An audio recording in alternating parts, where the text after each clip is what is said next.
ಅಕಾಲ ಮೃತ್ಯು ಇಲ್ಲ. ಅವಾಗ ಕಾಯಿಲೆ ಬಂದು ಸಾಯೋದು ಸತ್ಯಯುಗದಾಗ ನಾವು ಇವಾಗ ಏನು ಬೇಡಿವಿ ದೇವ್ರನ್ನ, ಆಯುಷ್ ಕೊಡು, ಆರೋಗ್ಯ ಕೊಡು, ಸಂಪತ್ತು ಕೊಡು, ಸುಖಿ ಸಂಸಾರ ಕೊಡು. ಆಯುಷು 150 ವರ್ಷ ಆಯುಷು, ಕಾಯಿಲೆ ಬರೋದು, ಆಕ್ಸಿಡೆಂಟ್ ಆಗೋದು ಇರಲ್ಲ. ಅಕಾಲ ಮರಣ ಇಲ್ಲ. ಅವಾಗಿಲ್ಲ ಅಕಾಲ ಮರಣ ಇಲ್ಲ. ಅಕಾಲ ಮರಣ ಇಲ್ಲ ಸತ್ಯಯುಗದಾಗ. ಸತ್ಯಯುಗ 150 ವರ್ಷ ಆದಮೇಲೆ ಜೀವಂತ ಸಮಾಧಿ ಅಂತಾರಲ್ಲ, ಅಂದರೆ ಕುಂತಾರೆ ದೇಹನ, ಅಂದರೆ ತಾವು ಒಂದು ಮಗುವಿನ ಸಾಕ್ಷಾತ್ಕಾರ ಆಗ್ತದೆ.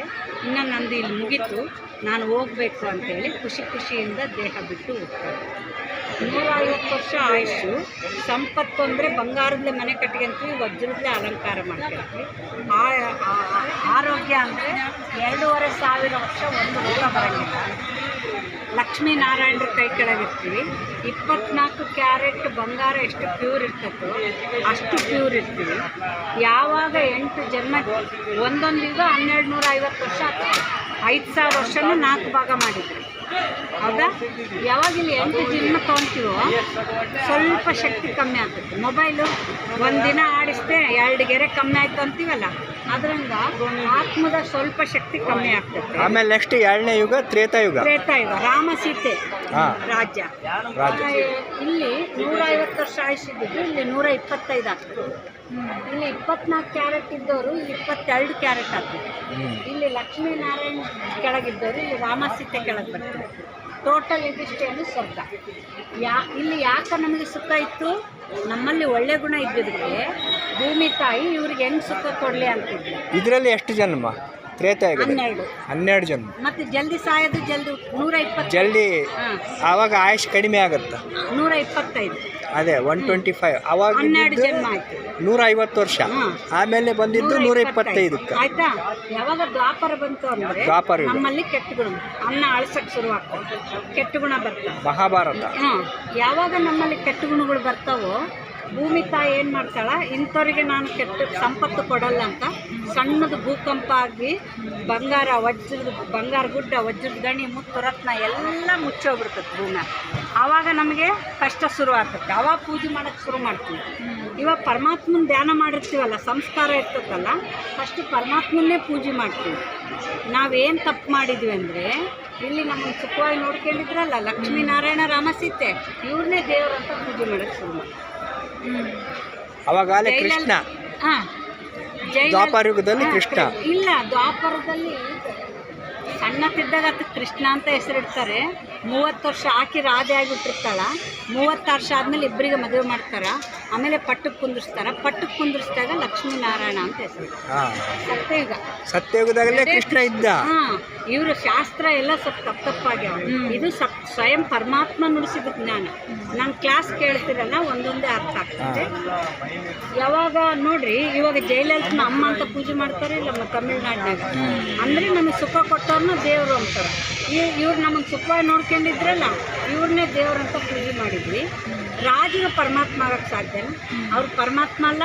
ನಾವೆಷ್ಟು ಪೂಜೆ ಮಾಡಿದ್ರು ಏನು ಸಿಗಲಿಲ್ಲ. ಆಯುಷ್ ಕಮ್ಮಿ ಆಯಿತು, ಆರೋಗ್ಯ ಕಮ್ಮಿ ಆಯಿತು, ಎಲ್ಲದೂ ಕಮ್ಮಿ ಆಯಿತು. ಇಲ್ಲಿ 125 ವರ್ಷ ಆಯುಷ್ ಇದ್ದಿದ್ದು ಇಲ್ಲಿ 100ಕ್ಕೆ ಬಂತು. ಜನ್ಮ 21ಕ್ಕೆ ಬಂತು. ದ್ವಾಪರಯುಗದಲ್ಲೇ 100ಕ್ಕೆ ಬಂದ್ಬಿಟ್ಟೈತೆ ಆಯುಷ್. 100 21 ಜನ್ಮ ಆಯಿತು. ಇದು ಕಲಿಯುಗ, ಮೃತ್ಯು ಲೋಕ. ಇದು ನನ್ನ ಎಲ್ಲ ಕರ್ಮಗಳನ್ನ ಊಟ ಮಾಡೋ ಯುಗ. ಇಲ್ಲಿ 42 ಜನ್ಮ ತಗೊಂತ. ಅದಕ್ಕೆ ಗರ್ಭಪಾತ ಹಾಕೋದು, ಸಣ್ಣ ಮಕ್ಕಳು ಸಾಯೋದು, ತಂದೆ ತಾಯಿಗೆ ಪಿಂಡ ಇಕ್ಬೇಕಾಗಿರ್ತದೆ, ತಂದೆ ತಾಯಿನೇ ಮಕ್ಕಳಿಗೆ ಪಿಂಡ ಇಕ್ಬೇಕು. ನನ್ನ ಎಲ್ಲ ಕರ್ಮಗಳನ್ನ ಊಟ ಮಾಡೋ ಈಗ. ಇಲ್ಲಾದರೂ ದೈವಶಕ್ತಿ ಇರೋದನ್ನ ಪೂಜೆ ಮಾಡ್ತಿದ್ವಿ. ಇಲ್ಲೇನು ಮಾಡಿದ್ವಿ, ಪಂಚಭೂತಗಳನ್ನ ಪೂಜೆ ಮಾಡೋಕ್ಕೆ ಶುರು ಮಾಡಿದ್ವಿ. ಗಿಡ, ಮರ, ಬೆಂಕಿ, ಗಾಳಿ ಅಂತ. ಔಟ್ರಲ್ಲೆಲ್ಲ ಪರಮಾತ್ಮ ಇಲ್ಲ. ನಾವೆಷ್ಟು ಪೂಜೆ ಮಾಡಿದ್ರೆ ಏನು ಸಿಗಲಿಲ್ಲ. ಇನ್ನು ಏನಾಯ್ತು, ಗುಣಗಳಿಲ್ಲ, ಆರೋಗ್ಯ ಇಲ್ಲ, ಆಯುಷ್ ಇಲ್ಲ, ನರಕ, ಅತ್ಯಾಚಾರ, ಅನಾಚಾರ, ಕೊಲೆ, ಸುಲಿಗೆ. ಒಂದು ಕಡೆ ಮನುಷ್ಯ ನರಕದ ವಿನಾಶಕ್ಕೆ ರೆಡಿ ಮಾಡಿಟ್ಟಾನ. ಎಲ್ಲ ದೇಶದ ಬಾಂಬ್ ರೆಡಿ ಆಗ್ಯಾವ. ಒಬ್ಬ ನುಗಿತಾನ, ಅವ್ನು ಹೋಗಿದ್ರೆ ನಾನು ಯಾಕೆ ಬಿಡ್ಲಂತ ಇನ್ನೊಬ್ಬ ನುಗಿತಾನ, ಎಲ್ಲ ವಿನಾಶ ಆಗ್ತದೆ. ಒಂದು ಕಡೆ ಪರಮಾತ್ಮ ಪರಂಧಾಮದಿಂದ ಇಳ್ದಾನ. ಯಾರು ಜನ್ಮ ಜನ್ಮ ಭಕ್ತಿ ಮಾಡಿರ್ತಾರೋ ಅವ್ರನ್ನ ಮಡ್ಲ ಕುಂದಿರ್ಸ್ಕೊಂಡು ಪಾಪ ತೊಳಿತಾ ಇದ್ದಾನೆ, ದೈವಶಕ್ತಿ ತುಂಬ್ತಾ ಇದ್ದಾನೆ. ದೈವಶಕ್ತಿ ತುಂಬೋರ್ನೇನಂತ, ದೈವಶಕ್ತಿ ಇರೋರ್ನೇನಂತ ಕರೀತಾರ, ದೇವತೆಗಳು ಅಂತಾರ. ದೇವತೆಗಳು ಎಲ್ಲಿರ್ತಾರ? ಸ್ವರ್ಗದಾಗಿರ್ತಾರ. ಒಂದು ಕಡೆ ಪರಮಾತ್ಮ ಸ್ವರ್ಗದ ತಯಾರಿ ನಡೆಸ್ತಾ ಇದ್ದಾನ, ಒಂದು ಕಡೆ ಮನುಷ್ಯ ನರಕದ ವಿನಾಶಕ್ಕೆ ರೆಡಿ ಮಾಡ್ತಾ ಇದ್ದಾನ. ನಾಳೆ ಟೈಮ್ ಬಂತಂದರೆ ಒಬ್ರಿಗೊಬ್ರು ಬಾಂಬ್ ಬಸ್ಕೊಂತಾರ, ಎಲ್ಲರೂ ಮ್ಯಾಲೆ ಹೋಗ್ತೀವಿ. ಇಳಿಯೋದು ಯಾವುದ್ರ ಆಧಾರದ ಮೇಲೆ? ಲಕ್ಷ್ಮೀನಾರಾಯಣರಷ್ಟು ದೈವಶಕ್ತಿ ತುಂಬ್ಕೊಂಡು ಸತ್ಯಯುಗಕ್ಕೆ ಬರ್ತೀವಿ. ರಾಮ ಸೀತೆ ಎಷ್ಟು ತುಂಬ್ಕೊಂಡು ಬರ್ತೀವಿ. ಈಗ ನಮ್ಮ ಕಲಿಯುಗ ಮುಗಿದೋದ್ಮೇಲೆ ಅಂತ್ಯ ಆದ್ಮೇಲೆ ಮತ್ತೆ ಯಾವ ಯುಗ? ವಾಪಸ್ ಪರಂಧಾಮಕ್ಕೆ ಮತ್ತೆ ಶಾಂತಿ, ಇದು ಮತ್ತೆ ಸತ್ಯಯುಗ ಸ್ಟಾರ್ಟ್. ಅಂದರೆ ರಾತ್ರಿ ಆಯಿತು ಅಂದರೆ ಬೇಡ. ಇವಾಗ ನೀವು ಇದಿಲ್ಲ, ಇದು ಫಸ್ಟ್ ಟೈಮ್ ಎಲ್ಲ ಕೇಳ್ತಿರೋದು. ಕೋಟಿ ಸಲ ಕೇಳಿರೋ, 10,000 ಕೋಟಿ ಸಲ ಕೇಳಿರೋ. ಫಿಕ್ಸ್ ನಾಟಕ. 5,000 ವರ್ಷಕ್ಕೊಮ್ಮೆ ನೀವು ಬರ್ತೀರಿ, ನಾನು ಬರ್ತೀನಿ. ಇದು ನಾಟಕ ಫಿಕ್ಸ್. ಇವಾಗ ನೀವು ಧ್ಯಾನ ಮಾಡಿ ಭಗವಂತನಿಂದ ಭಾಗ್ಯ ತುಂಬಿಕೊಂಡ್ರೆ ಅದೇ ಫಿಕ್ಸ್ ಆಗ್ತದೆ. ನೀವು ತಾತ್ಸಾರ ಮಾಡಿ ಬಿಟ್ಟಿರಂದರೆ ಅದನ್ನು ಫಿಕ್ಸ್ ಆಗ್ತದೆ. ವೆರಿ ಗುಡ್, ತುಂಬ ಚೆನ್ನಾಗಿತ್ತು. ಇವಾಗ ನೀವು ಅನುಭವ ಮಾಡಬೇಕು, ಧ್ಯಾನ ಮಾಡಬೇಕು. ಸಾಯಂಕಾಲ 6:30 ಇಂದ 7:30 ಬೈಟಕ್ಕೆ. ಅದು ಫಾರಿನರ್ಸ್ಗೆ ಅಮೃತ ವೇಳೆ ಇರ್ತದೆ, ಬೆಳಗ್ಗೆ ಮುಂಜಾನೆ. ಅಲ್ಲಿಂದ ವೈಬ್ರೇಷನ್ ಬರ್ತಿರ್ತವೆ, ಅದು ಅಮೃತ ವೇಳೆ. ಬೆಳಗ್ಗೆ 4 ಗಂಟೆಗೂ ಅಮೃತ ವೇಳೆ. ಆವಾಗ ನೀವು ಧ್ಯಾನ ಮಾಡಿದರೆ ಒಂದು ವಾರದಾಗೆ ಅನುಭವ. ಏನಂತ ಧ್ಯಾನ? ನಾನಾತ್ಮ, ನನ್ನ ತಂದೆ ಪರಮಾತ್ಮ. ಓಂ ಇಲ್ಲ, ನಾನಾತ್ಮ, ನನ್ನ ತಂದೆ ಪರಮಾತ್ಮ.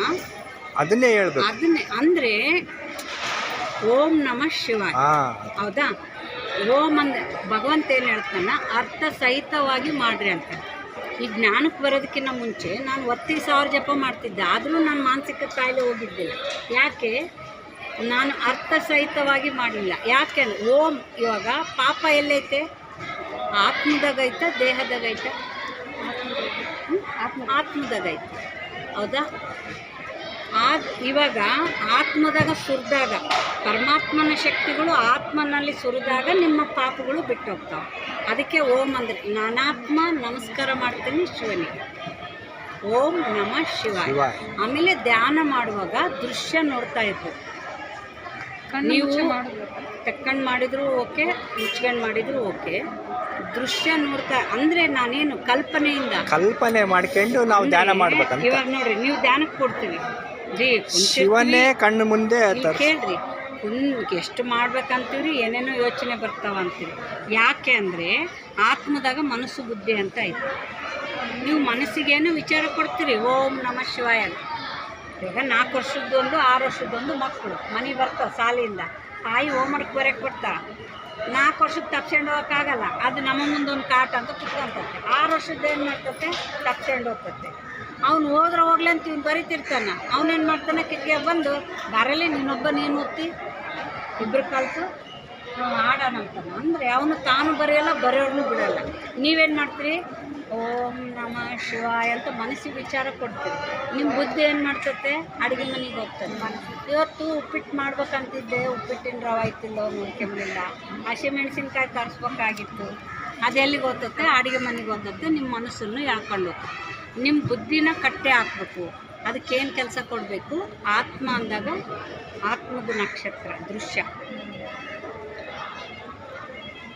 ಎಲ್ಲ ಯೂಟ್ಯೂಬ್ನಾಗ ಇರ್ತಾವೆ. ನಿಮ್ಗೆ ಏನು ಬೇಕಂದ್ರೂ ಯೂಟ್ಯೂಬ್ನಾಗ ಹೊಡಿದು ಓಂ ಶಾಂತಿ. ಓಂ ಶಾಂತಿ ಕನ್ನಡ ಅಂದರೆ ನಂತರ ಕ್ಲಾಸ್ ಹೇಳೋರು ಇರ್ತಾರೆ. ನಿಮ್ದೆಲ್ಲ ಹೊಸಪೇಟೆ. ನಿಮ್ಮ ಹೆಸರು ಮೇಡಮ್?